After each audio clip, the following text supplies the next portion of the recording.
नमस्कार। जब भी हम अथर्ववेद का नाम सुनते हैं तो मन में क्या आता है? अक्सर जादू टोना, तंत्र मंत्र, यही सब है ना? पर क्या हो अगर मैं कहूं कि ये प्राचीन ग्रंथ सिर्फ जादू की किताब नहीं, बल्कि भारत की पहली सांस्कृतिक क्रांति का एक जीता जागता दस्तावेज है। आइए आज अथर्ववेद के इसी छिपे हुए और शायद सबसे जरूरी पहलू को समझते हैं। तो हाँ, एक तरफ तो है इसकी ये आम पहचान यानी जादू टोने से जुड़ी हुई, लेकिन इसकी असली पहचान वो कहीं ज्यादा गहरी और महत्वपूर्ण है। ये वो ग्रंथ है जहाँ दो महान परंपराएं यानी ऋग्वैदिक आर्य और इस धरती के मूल निवासी पहली बार मिलकर एक नई सोच, एक नई संस्कृति को जन्म दे रहे थे। तो चलिए इस आम धारणा से थोड़ा आगे बढ़ते हैं और देखते हैं कि असल में इस ग्रंथ की नींव किन विचारों पर रखी गई है। अथर्ववेद की सबसे अनोखी बात ही यही है। ये किसी एक संस्कृति का ग्रंथ नहीं है, ये उस दौर का एक तरह का रिकॉर्ड है जब ऋग्वैदिक परंपराएं और यहाँ की स्थानीय लोक मान्यताएं एक दूसरे में घुल मिल रही थी। और पता है, इसी संगम ने इसे एक बिल्कुल अलग पहचान दी। ये एक ऐसा वेद बना जो बड़े बड़े यज्ञों से ज्यादा आम इंसान की रोजमर्रा की जिंदगी पर ध्यान देता था। और जब हम इसके साइज की बात करते हैं तो ये वाकई बहुत बड़ा है। इसमें कुल 20 कांड यानी कि चैप्टर्स हैं, और इन 20 कांडों के अंदर आपको मिलेंगे लगभग 730 सूक्त यानी हिम्स। और इन सूक्तों में है करीब करीब 6000 मंत्र। मतलब ये सिर्फ एक किताब नहीं, ये तो ज्ञान का एक पूरा का पूरा महासागर है। अब देखिए, हजारों सालों के सफर में ज्ञान की कई धाराएं खो जाती हैं, लेकिन अथर्ववेद की दो मुख्य शाखाएं आज भी हम तक पहुंची हैं। एक है शौनक शाखा, जो सबसे ज्यादा प्रामाणिक मानी जाती है और आज हम ज्यादातर इसी को पढ़ते और समझते हैं। और दूसरी है पिप्लाद शाखा, जो अब बहुत कम मिलती है लेकिन ऐतिहासिक रूप से बहुत महत्वपूर्ण है। तो ये तो हो गई इसकी बाहरी बनावट की बात। पर सवाल ये है कि आखिर इस वेद के अंदर है क्या? इसके ज्ञान को अगर आसानी से समझना हो तो हम इसे जीवन के 4 बड़े हिस्सों में बांट सकते हैं। इससे याद रखने का एक बड़ा मजेदार तरीका है 4 P's। पहला P है फार्मेसी, यानी दवाइयों, जड़ी बूटियों और इलाज का ज्ञान। दूसरा है पेनेंस, यानी प्रायश्चित और अच्छी जिंदगी के लिए प्रार्थनाएं।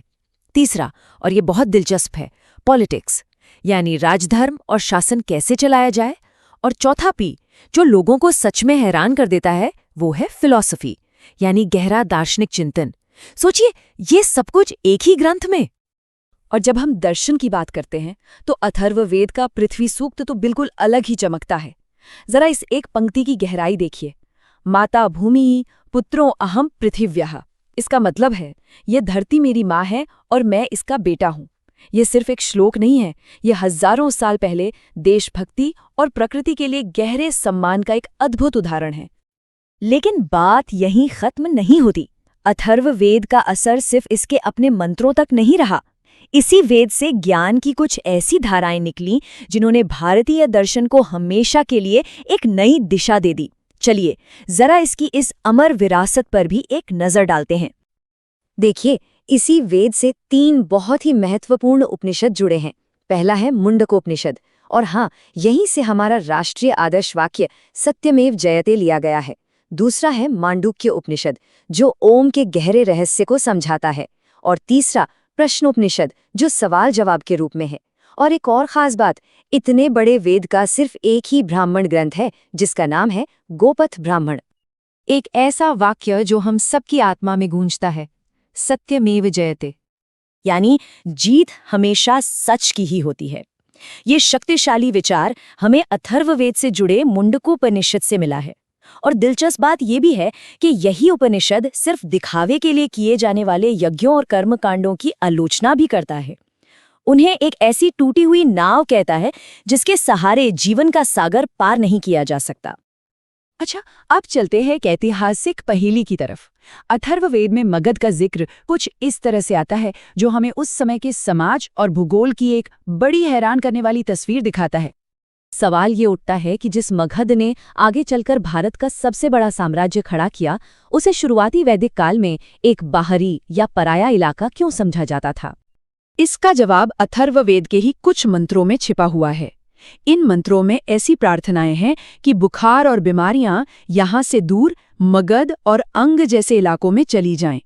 ये छोटा सा जिक्र हमें साफ साफ बताता है कि उस दौर में इन जगहों को वैदिक संस्कृति के केंद्र का हिस्सा नहीं बल्कि एक बाहरी इलाका माना जाता था। तो इन सभी पहलुओं को जब हम एक साथ जोड़कर देखते हैं तो एक ही तस्वीर उभरकर सामने आती है।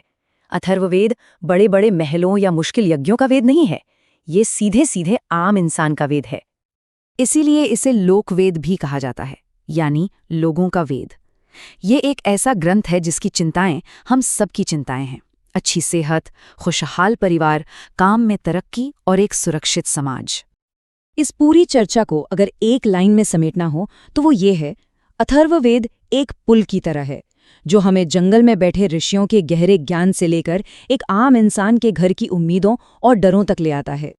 और आखिर में एक सवाल सबके लिए, अगर हमारे प्राचीन ग्रंथ सिर्फ मोक्ष की ही नहीं बल्कि एक बेहतर दुनियावी जीवन बनाने पर इतना जोर देते थे, तो क्या ये सोचने का समय नहीं है कि हम अपने इतिहास और अपनी आध्यात्मिकता दोनों को एक नए नजरिए से देखें? इस पर जरूर सोचिएगा।